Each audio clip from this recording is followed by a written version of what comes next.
नमस्कार, welcome back to our YouTube channel CYS aspirant. दोस्तों, हम लोग आधुनिक भारत का इतिहास शुरू किए थे और उसमें से हमने इंट्रोडक्शन क्लास दे दिया था, जिसमें मैंने बता दिया था आप लोगों को कि भारत के आधुनिक इतिहास में हम लोग क्या क्या पढ़ने वाले हैं। सिलेबस डिस्कशन कर लिया था। आज सेकेंड लेक्चर है, या फिर कह सकते हो कि सिलेबस का फर्स्ट लेक्चर है, और इसमें हम डिस्कस करेंगे भारत में यूरोपियों का आगमन। यानी कि भारत में अलग अलग यूरोपीय जो है क्यों आते हैं, किस लिए आते हैं, क्या कारण होता है जिस वजह से आते हैं, किस तरह से आते हैं, किस तरीके से यहाँ पे अपने सत्ता स्थापित करते हैं, और कौन कौन से यूरोपीय भारत में आते हैं, इन सब के बारे में हम यहाँ पे जानेंगे। और कोई भी एग्जाम हो, आप वनडे एग्जाम दें या फिर पीसीएस का एग्जाम दें, आपके लिए वनडे एग्जाम्स के लिए ये परफेक्ट सोल्यूशन है। यहाँ से आप बेहतर तरीके से तैयार कर सकते हैं कंटेंट। पीसीएस और यूपीएससी की अगर आप तैयारी करते हैं, यहां से आपको रिवीजन बेहतर मिल जाएगा, आपको रिवीजन यहां से आसानी से हो जाएगा। देर न करते हुए फटाफट शुरू करते हैं आज के इस लेक्चर को।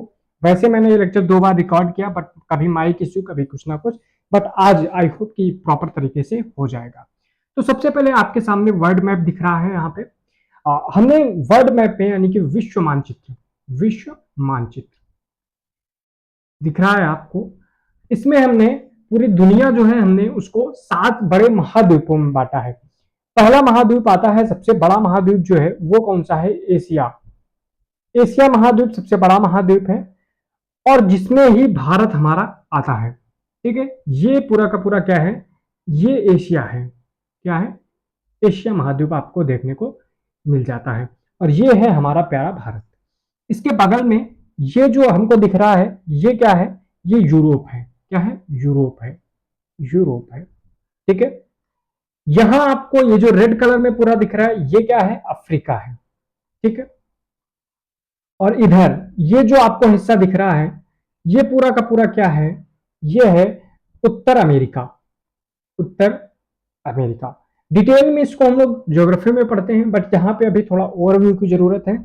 और ये है दक्षिण अफ्रीका, दक्षिण अमेरिका, जिसको हम लोग लैटिन अमेरिका भी बोलते हैं। ठीक है, लैटिन अमेरिका भी बोलते हैं। ये जो है, ये क्या है? ये ऑस्ट्रेलिया है। क्या है? ऑस्ट्रेलिया है। क्यों मैंने ये सब बताया?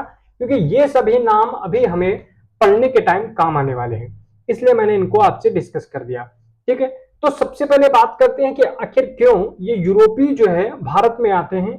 क्या भारत इससे पहले यूरोपीय नहीं आते थे?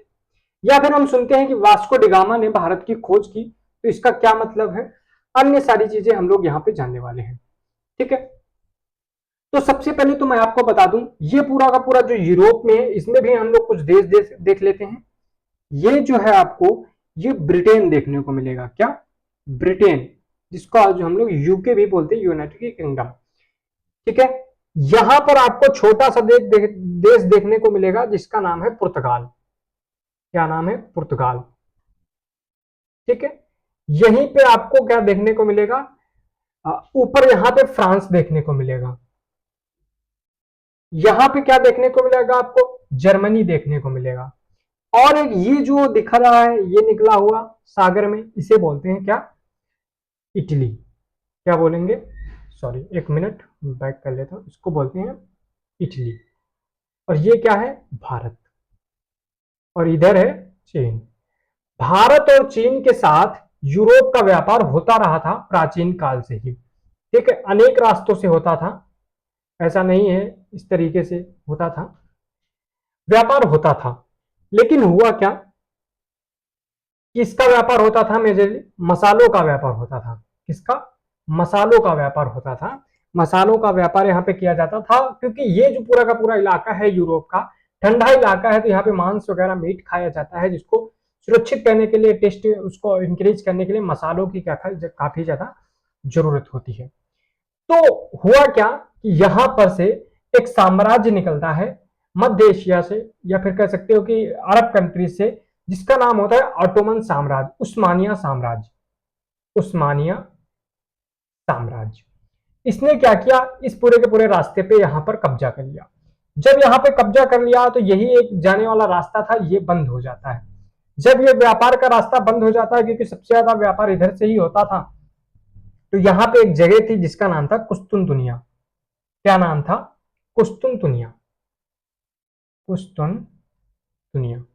कहा जाता है कि कुस्तुनतुनिया का पतन हो गया कब? 1453 में। 1453 में जब कुस्तुनतुनिया का पतन हो गया तो कहते हैं कि कुस्तुनतुनिया में काफी बुद्धिशाली लोग रहते थे। ये लोग पलायन करके कहां पहुंच गए? इटली में। जब इटली में पहुंच गए तो यहां पर क्या हुआ? पुनर्जागरण हुआ। इटली में क्या हुआ? पुनर्जागरण। आपने सुना होगा दुनिया में पुनर्जागरण कहां शुरू हुआ? तो इटली में शुरू हुआ। जब इटली में पुनर्जागरण शुरू हुआ तो यहां पे क्या हुआ? पहले क्या होता था? जो सामंतवादी व्यवस्था थी, सामंतवादी व्यवस्था थी, यानी कि राजा एक टाइप से उन्हीं का सारा कंट्रोल होता था मार्केट पे, हर चीज पे। अब यहां से क्या हुआ? सामंतवादी व्यवस्था, या फिर कह सकते हो कि सामंतवादी व्यवस्था के बाद आती है पूंजीवादी व्यवस्था। क्या आती है? पूंजीवादी व्यवस्था। पूंजीवादी व्यवस्था आती है। अभी इसको हम आगे और जोड़ेंगे, पूंजीवादी व्यवस्था। और क्या परिवर्तन होता है यहां पे? इन लोगों को जब पुनर्जागरण होता है तो यहां पे विज्ञान का उद्भव होता है। विज्ञान, तर्क, इन सब का उद्भव होता है और नए नए चीजें बनाना शुरू होते हैं। साथ में एक चीज और याद रखना है, ऐसा नहीं है कि जब इटली में पुनर्जागरण हुआ तो केवल ये इटली तक ही रुका। नहीं, ये पूरे के पूरे यूरोप में फैला, ब्रिटेन, फ्रांस, हर जगह तक ये फैला। इसी में से एक बार पुर्तगाल जो था वहां का शासक था हेनरी। शासक था हेनरी। उसने क्या किया? उसने दिशा सूचक यंत्र बनाया। दिशा सूचक यंत्र, इसलिए इसको हेनरी द नेविगेटर भी बोलते थे। इसने जब दिशा सूचक यंत्र बनाया तो समुद्रों में, समुद्र के अंदर क्या होने लगा? यात्राएं आसान होने लगी, क्योंकि हमको दिशा का ज्ञान होने लगा, हम कौन सी दिशा में जा रहे हैं। इससे पहले हम लोग सिर्फ तारों के ज्ञान को ही उपयोग करते थे, लेकिन अब क्या हुआ? अब हम लोग इसका प्रयोग करने लगे। तो अब हम लोग प्रयोग करने लगे दिशा सूचक यंत्र का। अब क्योंकि इधर से जाने वाला माल कहीं न कहीं क्या हो गया था? रोक लग गई थी उस्मानिया साम्राज्य के पतन के बाद, और बाकी का जो व्यापार था इधर जाता था, इटली से होके जाता था। इटली इस वजह से काफी ज्यादा समृद्धशाली हो रहा था, तो इन लोगों को लगा कि हमको भी भारत के साथ व्यापार करना चाहिए और इटली के व्यापार पर, यानी कि जो इटली ने व्यापार पर एकाधिकार कर रखा है उसको तोड़ना है। तो अब रास्ता क्या था? इधर से लोग निकलते हैं भारत की खोज के लिए। सबसे पहले एक आदमी निकलता है जो पहुंचता है अफ्रीका के सबसे दक्षिणी बिंदु में, जिसका नाम होता है, जिसका नाम वो रखता है क्या? Cape of Good Hope. Cape of Good Hope. किसने ये खोज किया था? इसका नाम था बार्थोलोमियो डियाज। बार्थोलोमियो डियाज, ठीक है। क्या नाम होता है इसका? बार्थोलोमियो डियाज नाम होता है। और ये प्रॉपर तरीके से क्या करता है? यहाँ की खोज करता है। एक और आदमी निकलता है, वो कोलंबस होता है, और वो भारत की खोज करते करते उत्तर अमेरिका की खोज कर देता है, और वहां पर वो चला जाता है कोलंबस। कोलंबस के बाद एक आदमी निकलता है पुर्तगाल से, जिसका नाम होता है वास्को डी गामा। ये चलते चलते पहुंच जाता है केप ऑफ गुड होप तक। केप ऑफ गुड होप पे इसको एक आदमी मिल जाता है, गुजरात का व्यापारी अरबी होता है, जिसका नाम होता है अब्दुल माजिद। अब्दुल माजिद की मदद से ये पहुंच जाता है केरल वाले तट पे। जब केरल वाले तट पे इस तरीके से ये पहुंच जाता है तो कहीं ना कहीं कहा जाता है कि इसने भारत की खोज कर ली है। वास्तव में वास्को डी गामा ने भारत की खोज किया नहीं था, इसने समुद्री मार्ग की खोज की थी, यूरोप से भारत को जोड़ने वाले। तो ये थी वास्तविकता। ये कब पहुंचा था? तो वास्को डी गामा 1498 में पहुंचा था भारत। ठीक है, चलिए अब आगे कहानी पहुंचते हैं और पढ़ते हैं, देखते हैं क्या है सारी कहानी। आई होप ये इतनी बेसिक कहानी आपको समझ में आ गई होगी। ठीक है, चलिए फिर आगे और चीजें देखते हैं कि क्या है। इसके बाद क्या होता है कि यहाँ पे आपको देखने को मिलेगा कि कारण क्या होते हैं। सबसे पहले हम कारण देख लेते हैं कि क्या क्या कारण थे कि ये जो पुर्तगाली, और हम बात करते हैं यहाँ पे इनके कारणों की। ठीक है, कि कारण क्या थे, आखिर क्यों ये सभी यूरोपीय यहाँ पे आने का प्रयास कर रहे थे। ठीक है, चलिए देखते हैं।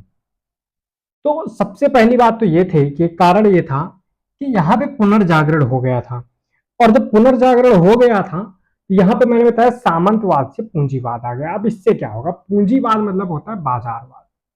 क्या होता है? बाजारवाद। बाजारवाद में क्या होता है? सारी की सारी चीजें, किसी भी चीज का प्रोडक्शन जितनी डिमांड होगी उतनी ज्यादा उसका क्या होगा? सप्लाई होगी। अब समझो, मान लो कि ये कपड़े बनाते हैं, क्या बनाते हैं, कपड़े बनाते हैं। तो कपड़े की अगर डिमांड ज्यादा है, ज्यादा मांग है, तो ये लोग ज्यादा से ज्यादा कपड़े बनाने की कोशिश करेंगे। उसके लिए कच्चा माल ज्यादा चाहिए होगा, कच्चा माल ज्यादा चाहिए होगा। दूसरी बात, जब कपड़ा बन गया तो उसके लिए बाजार चाहिए होगा। जब बाजार चाहिए, कच्चा माल चाहिए, तो इनको नए स्थानों की खोज करनी पड़ी। ये भी एक इसका रीजन था, एक मैंने एग्जाम्पल दिया। इसके बाद ये लोग पूर्व की धन संपदा जो है उससे बहुत ज्यादा प्रेरित थे। होता क्या था कि अलग अलग समय के यात्रा वृत्तांत, यानी कि जो यात्री आते थे वो पूर्व यानी कि भारत और चाइना जैसे देशों की यात्रा करते थे और लिखते थे कि ये जो स्थान है बहुत ही ज्यादा क्या है, समृद्धशाली देखने को मिलते हैं। जैसे कि मार्को पोलो आता है, इब्न बतूता आता है और भी आते हैं। इसके साथ ही इनका एक और था कि हमको ईसाई मत का क्या करना है, प्रचार करना है।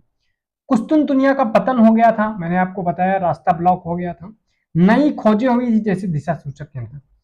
इसके बाद हम बात करते हैं कि कौन कौन से पुर्तगाली आखिर, कौन कौन से यूरोपीय आखिर भारत में किस क्रम में आते हैं।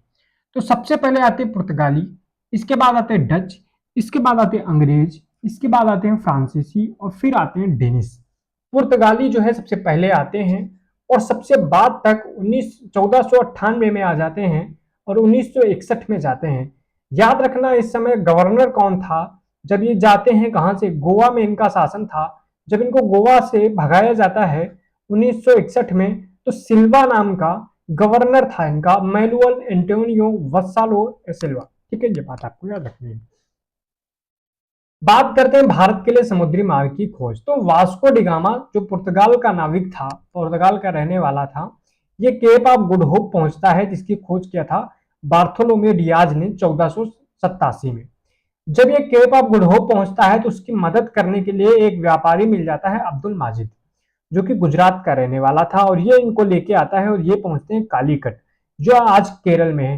कालीकट का राजा इस समय होता है जमोरिन, जो इनका स्वागत करता है और ये मई में 1498 में भारत पहुंचते हैं।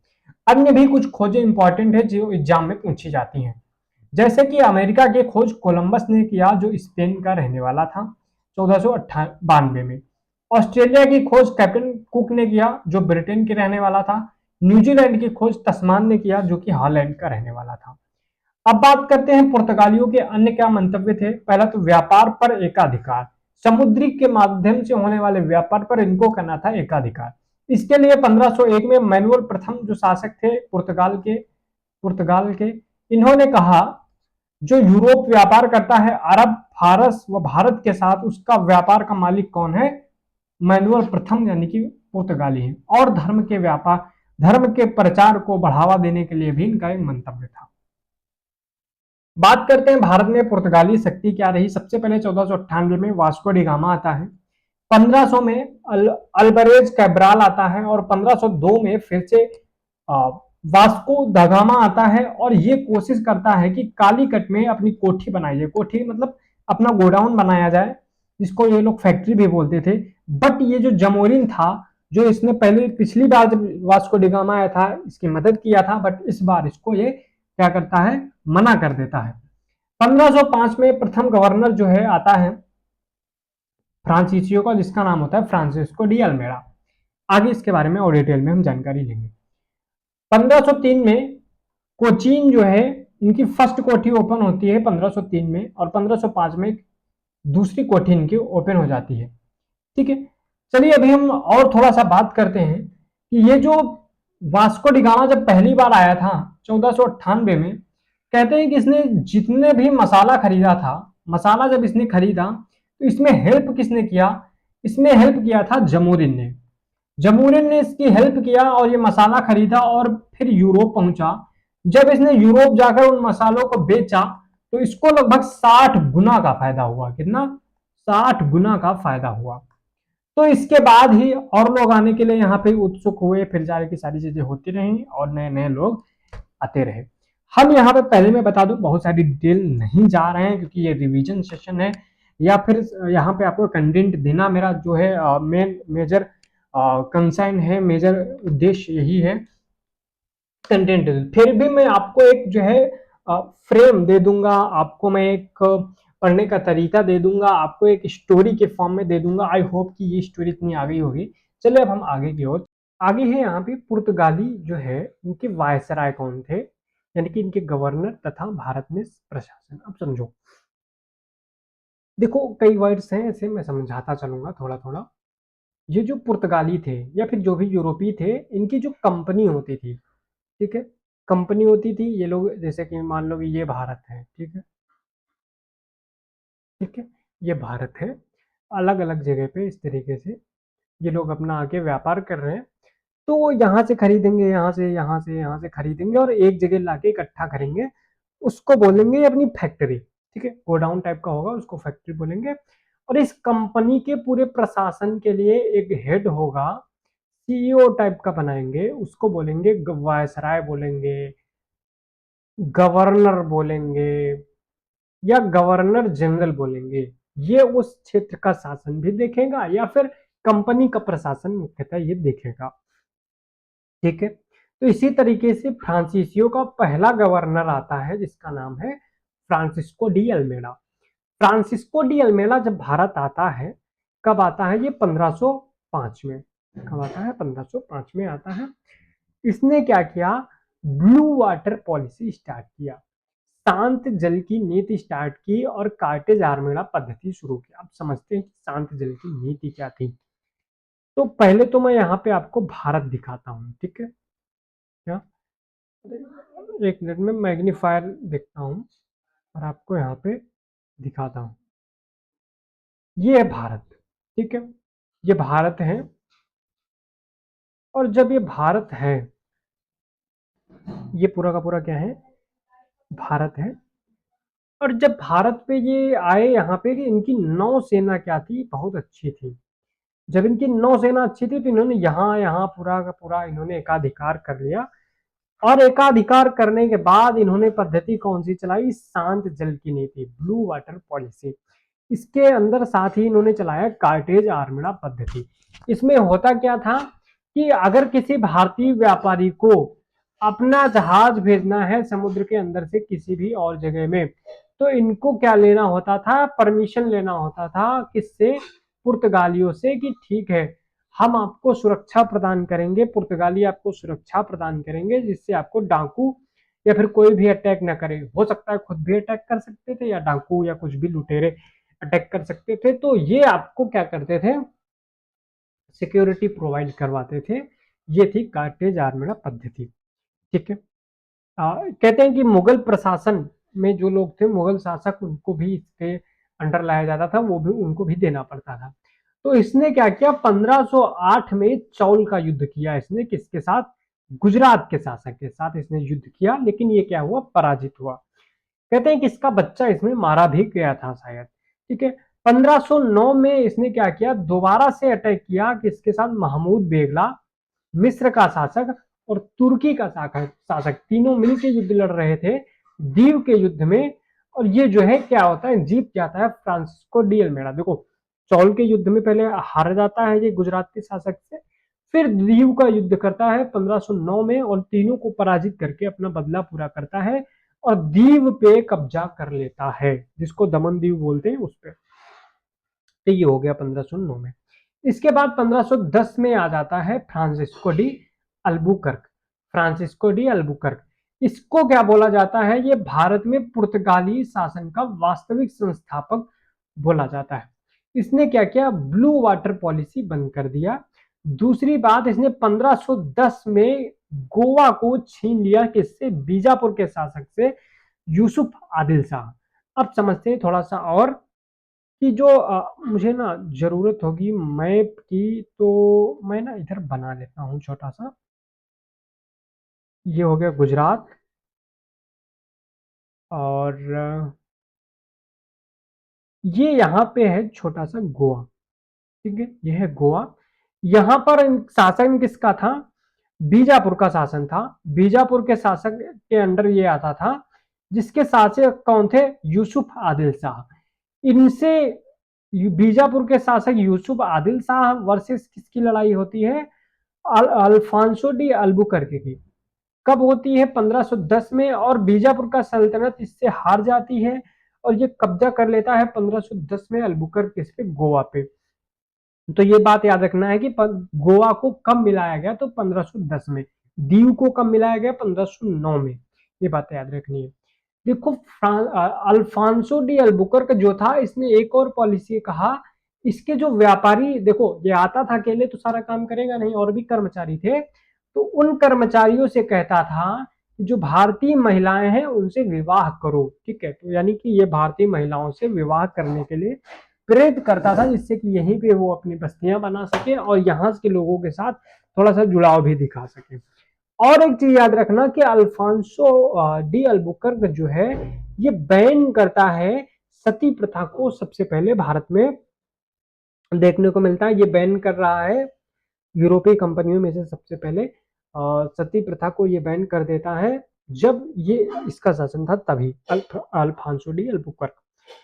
और क्या करता है? 1511 में मलक्का पर शासन कर लेता है और 1515 में हारमुज को ये क्या कर लेता है? कब्जा कर लेता है। चलिए, मलक्का मैंने बता दिया था, यहाँ पे मलक्का है और ये यहाँ पे हारमोज है। इन दोनों पे ये क्या कर लेता है? ये कब्जा कर लेता है। कौन? Alfonso de Albuquerque. इसके बाद 1515 तक शायद वो रहता है और उसके बाद फिर कोई महत्वपूर्ण गवर्नर जनरल देखने को नहीं मिलता है। 1529 में आता है Nino de Cunha. Nino de जो कुन्हा आता है, ये क्या करता है? इनकी राजधानी अभी तक कौन थी? कोचीन थी। कोचीन से राजधानी को ट्रांसफर करता है गोवा में। कोचीन से एक फैक्ट फिर से याद रखना है, पहले मैंने बताया था, इन्होंने अपनी फर्स्ट फैक्ट्री कहां पे ओपन किया था पुर्तगालियों ने? तो कोचीन में ही 1503 में ओपन किया था, ठीक है। 1534 में नीनो डू कुन्हा ने क्या किया? अब समझो, गुजरात के शासक थे बहादुर शाह। बहादुर शाह को ये क्या करता है? इनकी थोड़ी लड़ाई थी कोई मसला लेके, दमन बसीन एवं दीव पर कब्जा को लेके। तो ये बहादुर शाह को बुलाता है कि आओ, अच्छा बात करते हैं। दोनों लोग बात करने जाते हैं और ये इनको ले जाता है कहाँ पे? जहाज पे। जहाज पे ले जाता है, जहाज से इनको धक्का दे देता है और ये वहीं पे कहते हैं मर जाते हैं डूब के समुद्र में। और फिर ये बसीन और द्वीप पे कब्जा कर लेता है नीनो डी कुन्हा, ठीक है। तो ये चीजें हो गई। तो ये तीन पुर्तगाली गवर्नर जरूरी थे, Alfonso de Albuquerque, Francisco de मेला और नीनो डी कुन्हा। सबके बारे में कुछ कुछ पॉइंट्स हैं, यहीं से क्वेश्चन बनता है, हमको देखना है। देखो, जब पुर्तगाली आए तो ये भारत में कुछ नई चीजें लेके आए। पहली बात तो ये याद रखना है कि भारत का जापान के साथ जो व्यापार हुआ, इसकी शुरुआत का श्रेय किसको जाता है? पुर्तगालियों को ही जाता है। पुर्तगाली जब आए भारत तो ये कुछ नई चीजें लेके आए, जैसे तंबाकू लेके आए, लाल मिर्च, आलू, टमाटर, जहाज निर्माण की जो प्रोसेस है, प्रिंटिंग प्रेस, ये सारी की सारी चीजें कौन लेके आता है? पुर्तगाली लेके आते हैं। तो याद रखना है, आलू, टमाटर, लाल मिर्च, तंबाकू, जहाज निर्माण, प्रिंटिंग प्रेस, ठीक है। देखो, हुगली ये कहाँ पे है? तो आपको ये देखने को मिलेगी वेस्ट बंगाल में। हुगली जगह है, वहां पे इन्होंने क्या किया? खूब ज्यादा ये लूटपाट करते थे। तो क्या किया? शाहजहां ने 1632 में इनको वहां से भगाया हुगली से। क्यों? लूटपाट करते थे। क्वेश्चन बन सकता है कि पुर्तगालियों को हुगली से किसने भगाया था? तो शाहजहां ने। कब भगाया था? तो 1632 में भगाया था, ठीक है। इसके बाद एक और बात याद रखनी है कि 1661 में पुर्तगाल, जो वो इनके देश था, वो पुर्तगाल की राजकुमारी थी कैथरीन।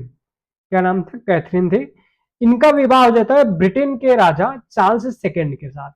जब इनका विवाह हो जाता है चार्ल्स सेकेंड के साथ, तो क्या करता है? वो बंबई, यानी कि जो कैथरीन है, पुर्तगाल है, ये बंबई को दान में दे देता है। किसको? ब्रिटेन वालों को, चार्ल्स सेकेंड को, बिटिया को अपने दान में दे दिया। अब समझो, ये दोनों रह कहा रहे हैं? यूरोप में। शादी वहां कर रहे हैं। जमीन कहाँ की दे रहे हैं दान में? भारत की। बॉम्बे को दे दिया जा रहा है चार्ल्स द्वितीय को। ब्रिटेन के राजा को मिल जाती है बंबई।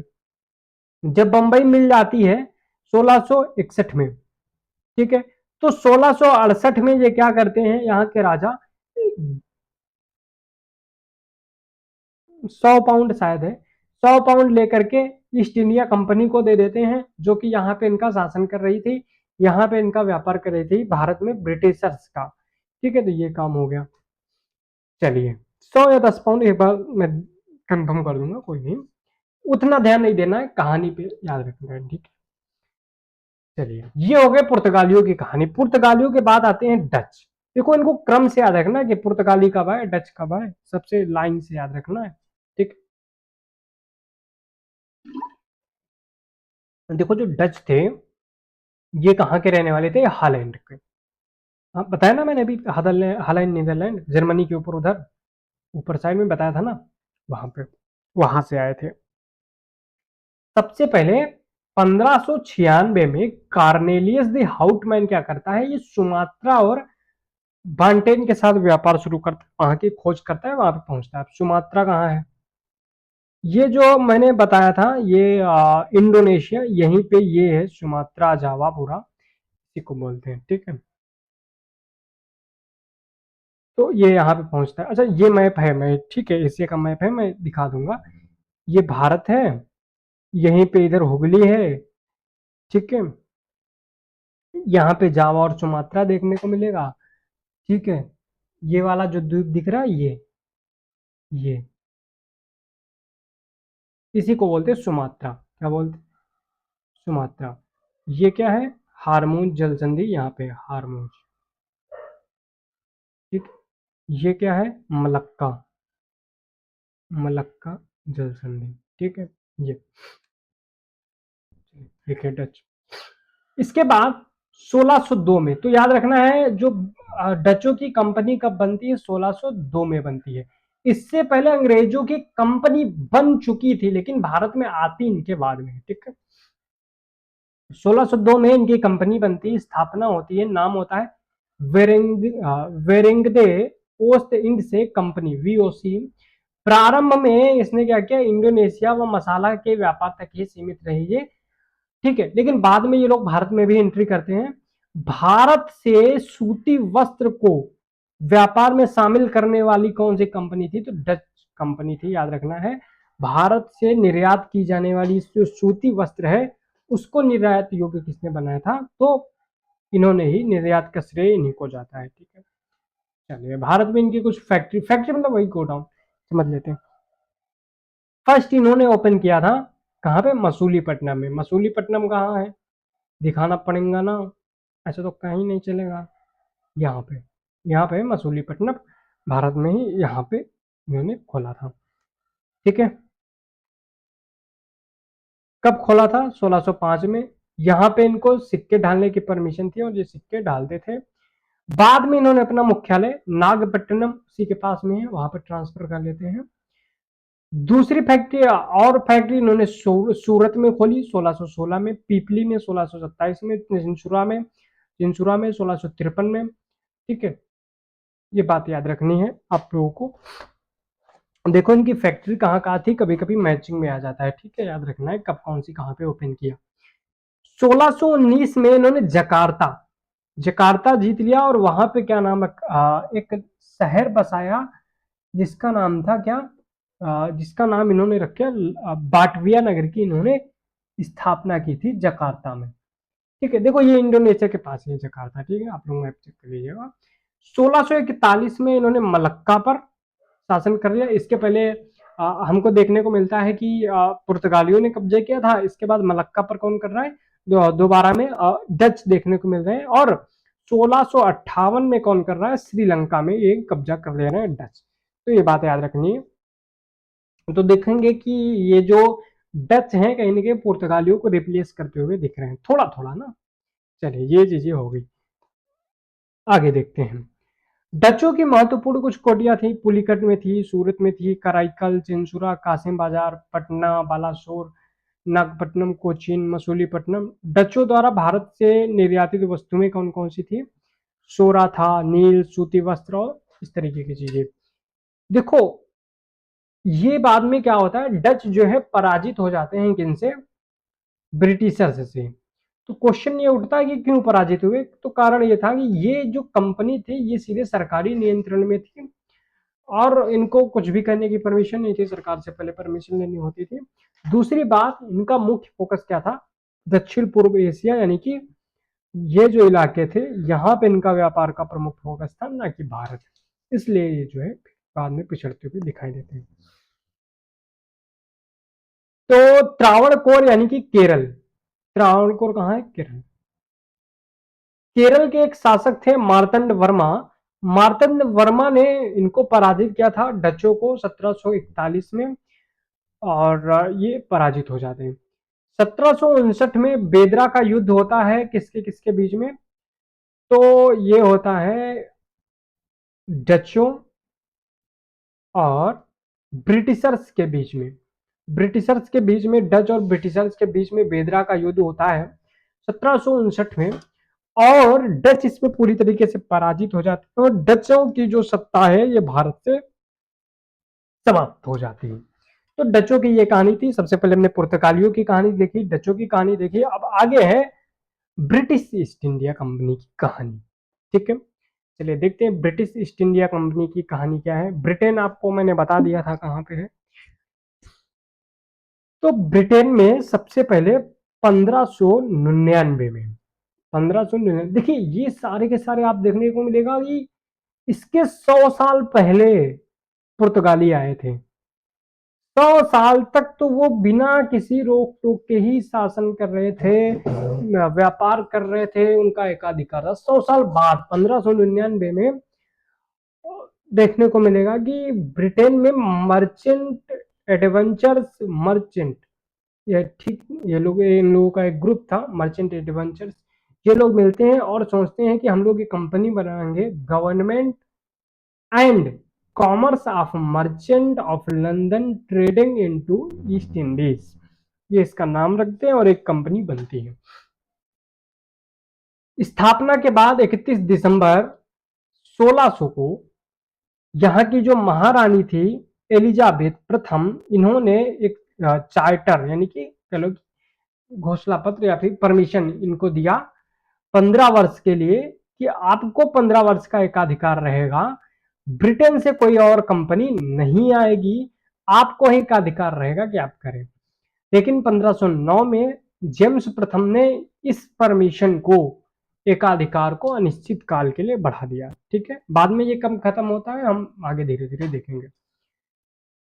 चलिए, 1509 में जेम्स प्रथम ने इसको अनिश्चित काल के लिए बढ़ा दिया, लेकिन इससे पहले कैप्टन विलियम हॉकिंस, ये क्या थे, एक हेक्टर नाम का जहाज था, उसके कैप्टन थे।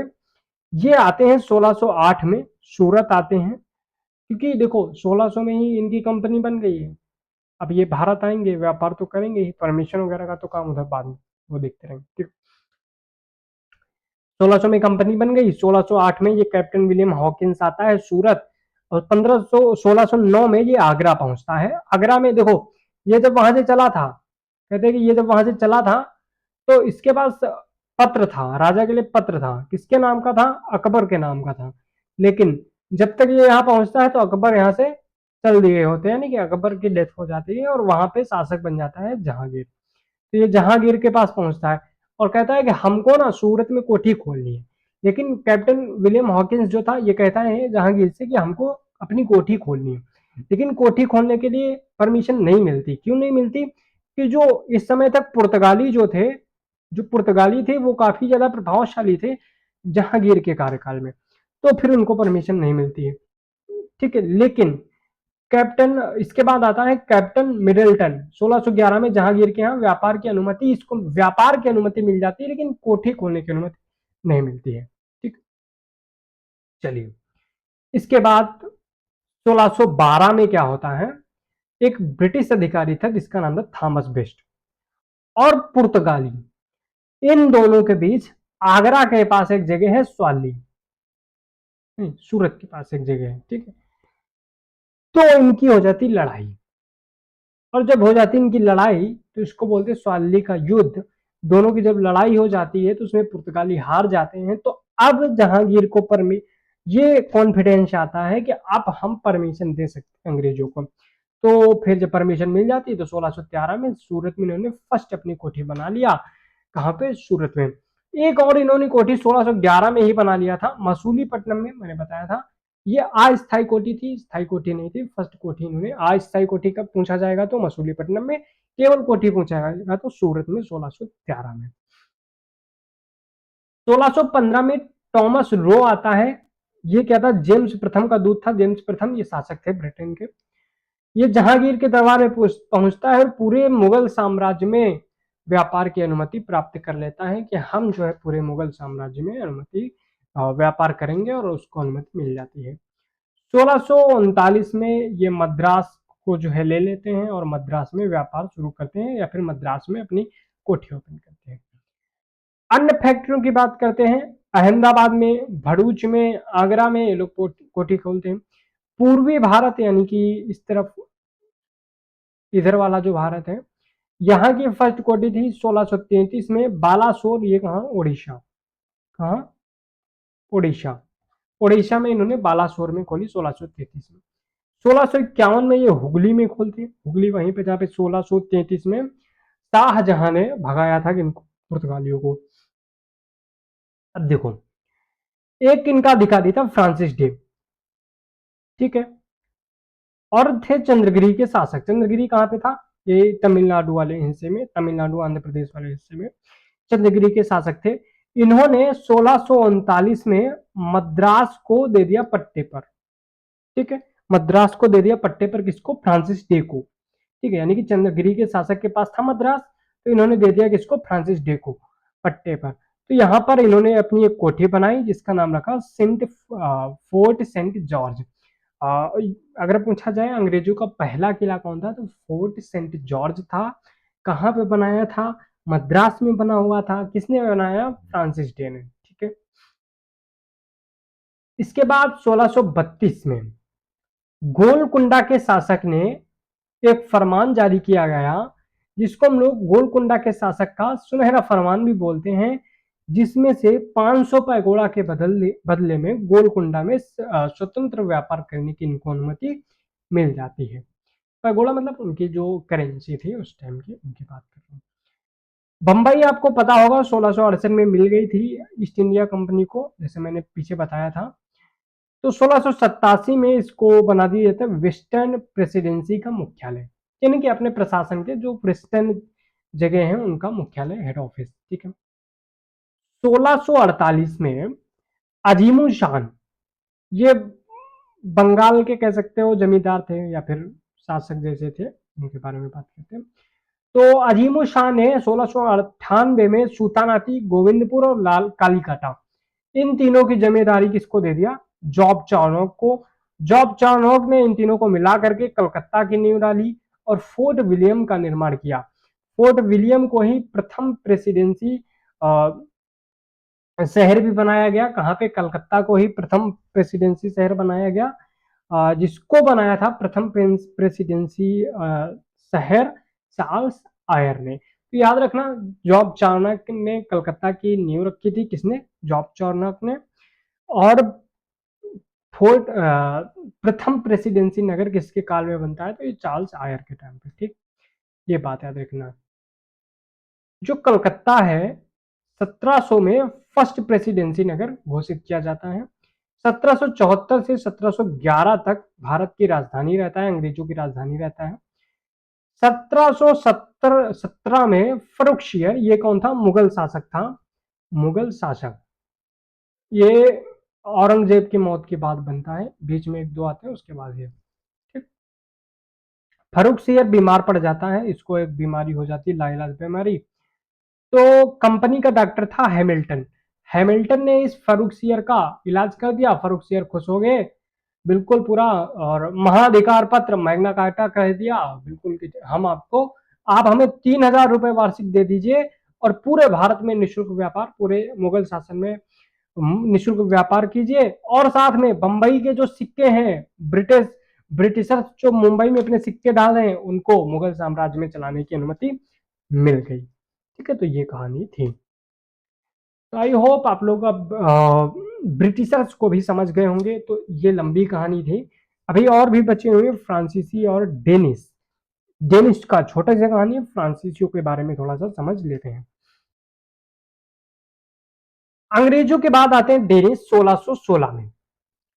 बस इनके बारे में दो चार बात याद रखनी।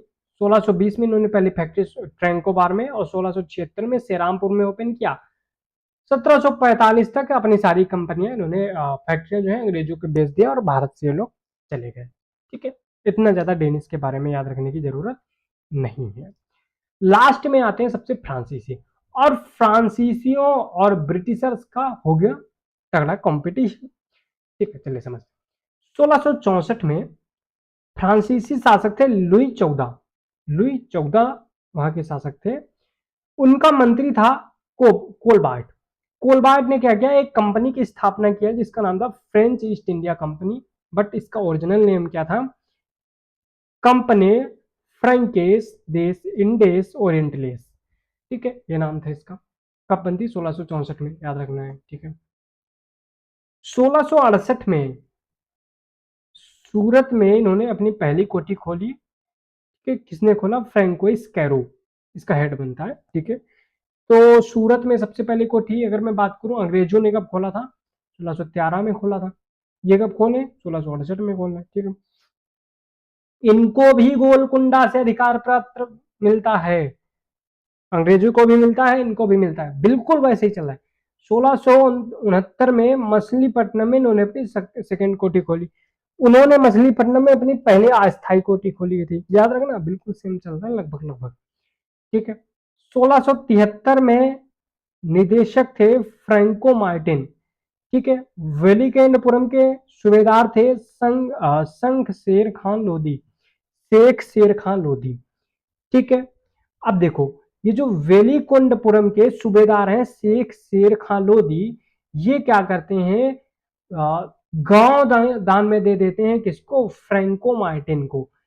फ्रैंको मार्टिन को जब ये गांव दे दिया जाता है दान में, 1673 में निदेशक थे, ये डायरेक्टर थे, तो इन्हीं गांव को मिला करके बाद में पांडिचेरी का निर्माण होता है। पांडिचेरी जगह बनती है जो कि आज एक यूटी है, और साथ में यहीं पर फोर्ट लुई का निर्माण किया जाता है, आपको याद रखना है।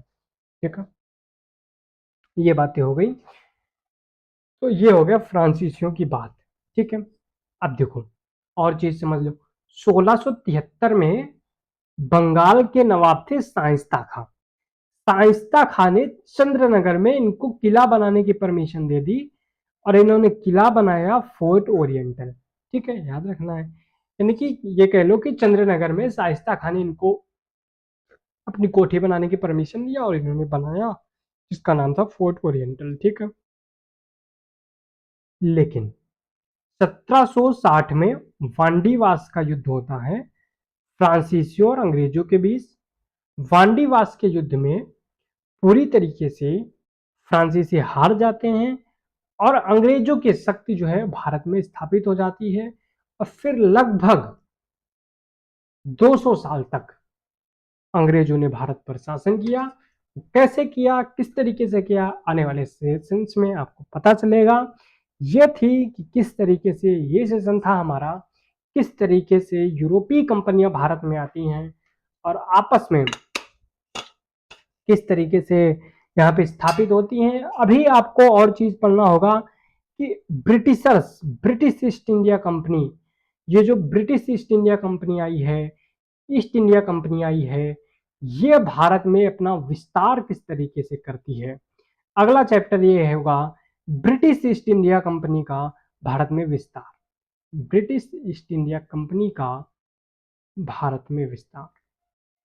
इसमें हम क्या देखेंगे, इसमें हम ये देखेंगे कि भारत के अलग अलग जो शासक हैं वो किस तरीके से ब्रिटिशर से लड़ रहे हैं, फिर जो फ्रांसीसी हैं वो किस तरीके से लड़ रहे हैं अपने ब्रिटिशर्स के सामने। इनके बारे में हम यहाँ पे मुगल के भी बारे में पढ़ेंगे, यहाँ पे हैदराबाद के बारे में पढ़ेंगे, बंगाल के बारे में पढ़ेंगे, मैसूर के जो टीपू सुल्तान और बाकी सब थे उनके बारे में, मराठा इनसे किस तरीके से लड़ते हैं इनके बारे में पढ़ेंगे। एक लंबी कहानी होगी अगले वीडियो में, और जो बेहतर तरीके से वहां से क्वेश्चन भी बनते हैं।